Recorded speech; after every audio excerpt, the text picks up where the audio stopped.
Hello everyone, আসসালামু আলাইকুম। Welcome back to my another new video. একদমই ছোট্ট মিনি একটা ব্লগ নিয়ে চলে আসলাম। আই হোপ আপনারা সবাই অনেক বেশি ভালো আছেন। আজকে কিন্তু 9 তারিখ রাত 12টার পরে আপনাদের ভাইয়ার আর আমার বিবাহ বার্ষিকী, তাই চলে আসলাম রাতে ডিনার করার জন্য কাচিবাইতে। আমাদের খুবই পছন্দের জায়গা। আপনাদের ভাইয়ার কিন্তু কাচ্চি অনেক বেশি পছন্দ, তাই ও বলছিল যে আজকে রাতেবেলা কাচ্চি খাবে, তাই আমরা চলে আসছি। এখানে আপনাদের ভাইয়া আর সাউদামনি বসে বসে কথা বলছিল। কথা বলতে বলতে আমাদের কিন্তু এখানে গরম গরম কাচ্চি চলে আসছে। তো আপনাদের ভাইয়া ওয়েট করছিল কখন কাচ্চি খাবে। তো এখানে আমি ভিডিও করছিলাম, তাই আমার জন্য এখানে খেতে পারছিল না। ওকে বলতেছিলাম যে তুমি নিয়ে খাও। তো এখানে আগে বাবুকে দিয়ে দিচ্ছিল। বাবু মাটন খেতে চাচ্ছিল না, ও কিন্তু পোলাও আর রোস্ট খেতে চাচ্ছিল। ওর কিন্তু রোস্ট অনেক বেশি পছন্দ, তাই পোলাওটা শেষ হয়ে গিয়েছিল, তাই ওর বাবা বলতেছিল যে কাচ্চি দিয়ে রোস্ট খাও। তো এখানে ওকে শুধু রাইস দেওয়া হয়েছে, আর ওর রোস্টটা দিয়ে ও এখন বসে বসে মজা করে কাচ্চি খাবে। আর এখানে দেখতে পাচ্ছেন আপনাদের ভাইয়ার পিছনে বসে বসে ও দুষ্টামি করতেছিল। ওর বাবা ওকে বকা দিচ্ছিল।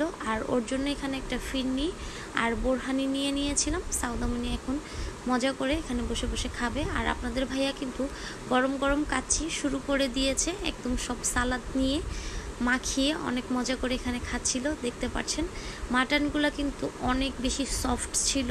আর এখন কিন্তু কাচ্চিবাইয়ের খাবার আগের থেকে অনেক বেশি উন্নত করে ফেলেছে।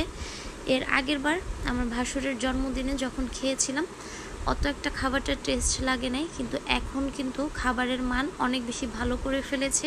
আর খাবার আগের থেকে এখন অনেক বেশি ফ্রেশ হয়ে গিয়েছে। তো এখানে আপনাদের ভাইয়া মাটনের লেগটা খাচ্ছিল অনেক মজা করে। আপনাদের ভাইয়া বলছিল খাবারটা অনেক বেশি টেস্টি। আসলেই খাবারটা কিন্তু অনেক বেশি টেস্টি ছিল, আমার কাছে বিশেষভাবে অনেক বেশি ভালো লেগেছে। তো এখানে কিন্তু আপনাদের ভাইয়া ছোট্ট একটা কেক নিয়ে আসছে। আপনাদের ভাইয়া না, সাউদামনি নিয়ে আসছে। সাউদামনিকে বলছিলাম যে আজকে আমাদের বিবাহ বার্ষিকী, কিন্তু ও বুঝতেছিল না। ও বলতেছিল যে আজকে আমার বাবা আর মার হ্যাপি বার্থডে একসাথে। তো এর জন্য ছোট্ট একটা কেক নিয়ে আসছে। এখন আমরা কেকটা কাটবো।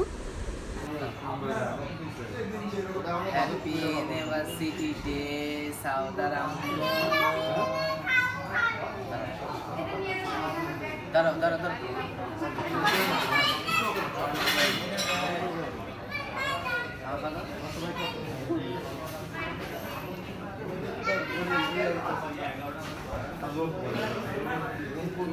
একদমই মিনি একটা ব্লগ ছিল। আজকের মতো বিদায় নিয়ে নিচ্ছি। আলহামদুলিল্লাহ আজকের দিনটা আমার অনেক বেশি ভালো গিয়েছে। সবাই ভালো থাকবেন। ভিডিওটি ভালো লাগলে অবশ্যই আমাদের পাশে থাকার চেষ্টা করবেন, ভালোবাসা দিবেন। তাহলে নতুন কোনো ভিডিও নিয়ে আবারও হাজির হয়ে যাব। আজকের মতো আল্লাহ হাফেজ।